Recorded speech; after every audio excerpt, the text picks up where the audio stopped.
Okay, it's been a while since we've put a YouTube video on, but after there was a training round at Garland's on Sunday, and since the lockdown's been lifted, I've been back teaching full time, and quite noticeable with all the students is that when they go to mount the gun now, instead of when they look down here and look away for the target to call pull, their eyes have not got the confidence to leave the barrel, so they're looking straight down here and can pull instead of cutting their eyes and having a look to see it coming. So I decided that I was going to shoot Garland's, which was just a practice round, not a competition. And I thought, to enable me to help instruct this scenario better, I'm going to shoot with this system, and I'm going to look down the rib and I'm going to call pull, and then I'll start to analyze and see what happens during that time. So I managed to shoot a 90, I believe, but it was probably the hardest 90 I've ever shot. It was so difficult for many different reasons, which I'm going to go over now, and hopefully if you've got these problems, you might be able to see why these have been going on.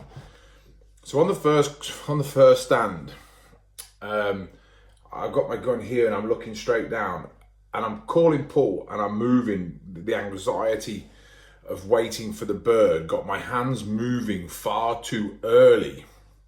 So I was going out and the clay, and I'm like, wait, then you have to wait and go again. So it was a horrible defunct method that was so uncontrollable. So then on the next station, having to go through the analysis, I did the same thing again. I said, right, I'm going to carry on looking down the rib. That's what I promised myself. I don't care about the score. I promised myself I would do this to help me instruct.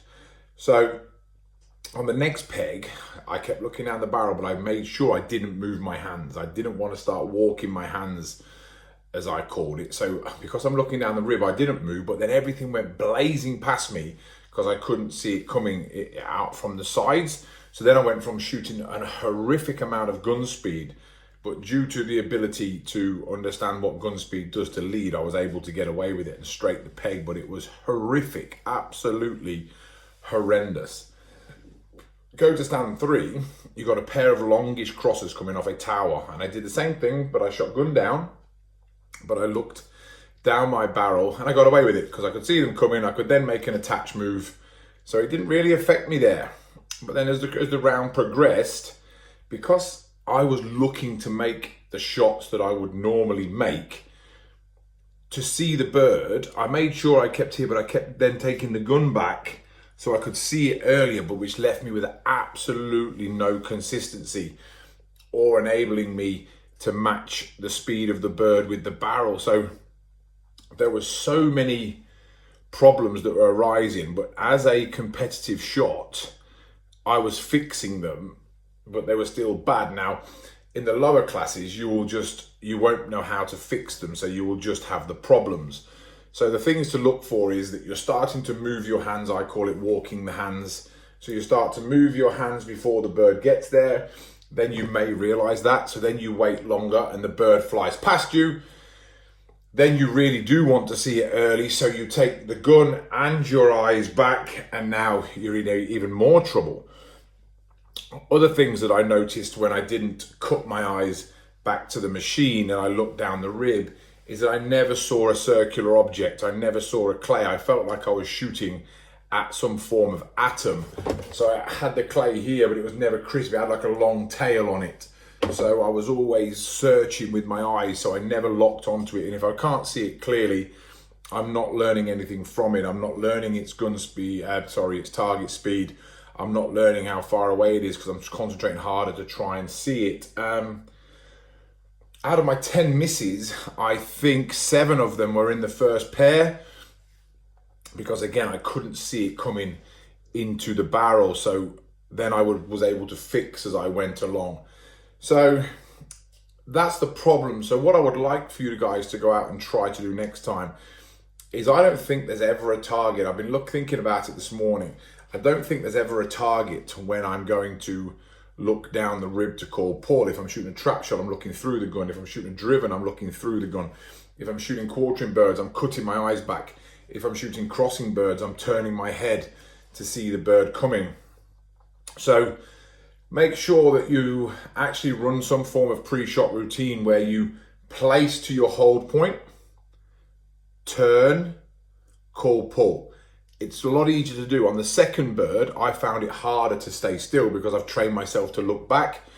But that would be the one if you are a barrel watcher, where you really need to be aware that you shoot the first bird and then you come down with your eyes and you don't separate. It'll make that second bird real tough because you don't know when the referees hit the button on the right time, a little bit of delay or a fumble.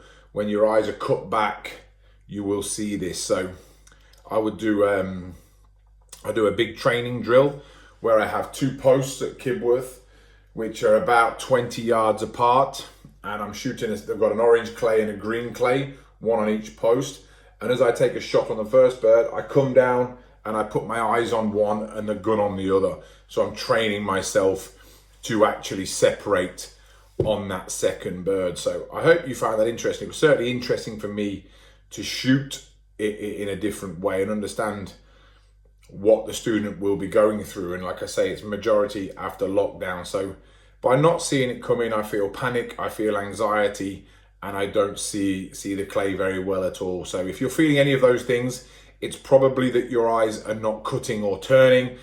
It might be that they do cut or turn on the first bird, but the second bird, they're not leaving the barrel and you're staying enclosed on the end of the gun and you're not looking back. So try the drills that I talked about. Hopefully that'll help you out. Sorry we've not been on for a while. Please subscribe below and we'll keep the videos coming. Stay safe.